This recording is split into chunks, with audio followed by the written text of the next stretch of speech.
Hi guys, today I want to share with you Makita metal cutting saw LC1230.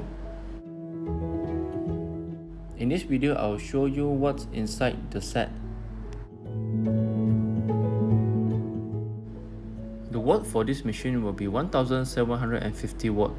The blade diameter will be 12 inch, which is 305 mm.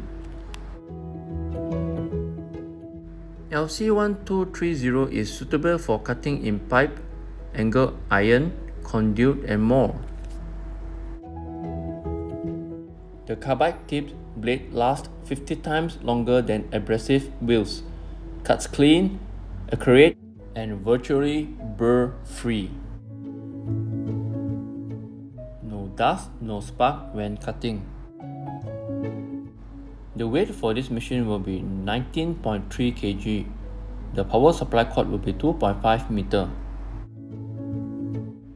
The LC1230 has a D-shaped handle with a 2-finger trigger and a lock-off button engineered to prevent accidental startup.